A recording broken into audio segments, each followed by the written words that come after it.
More D&D multiclassing combos, this time Rogue and Warlock. This is actually a pretty easy multiclass, even though the ability scores don't line up perfectly. On the Rogue, we have Swashbuckler, which leans into Charisma a bit, and then on the Warlock, we have Pact of the Blade. If you're using the 2014 rules, you definitely want to go Hexblade, so you can lean in really hard on Charisma, but in the 2024 rules, you can just go Pact of the Blade and use Charisma.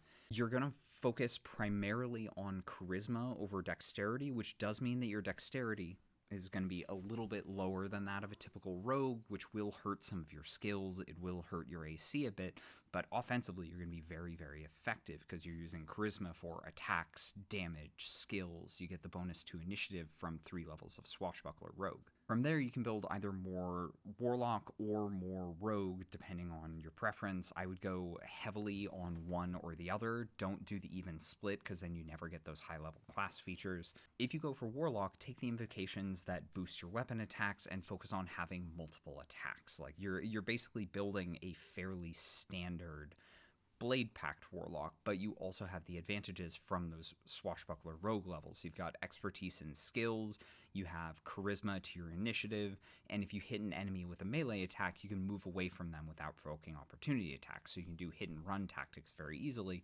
and you have cunning action to give you dash, so like you're very quick, very, very mobile, and that's fantastic on a relatively frail melee character.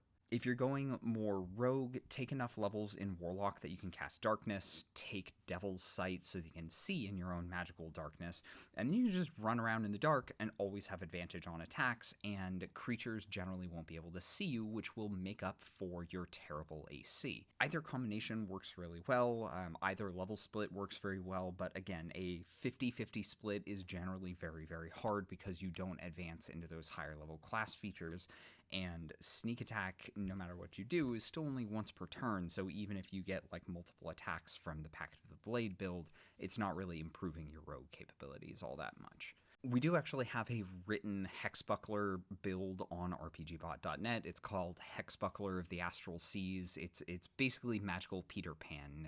It's a pretty fun build. I like it a lot. So yeah, I'm RPGbot. If you like character optimization, if you love stuff like this, stick around. Click buttons over here, and yeah, let me know what crazy build combination you're working on, and let me see if I can help.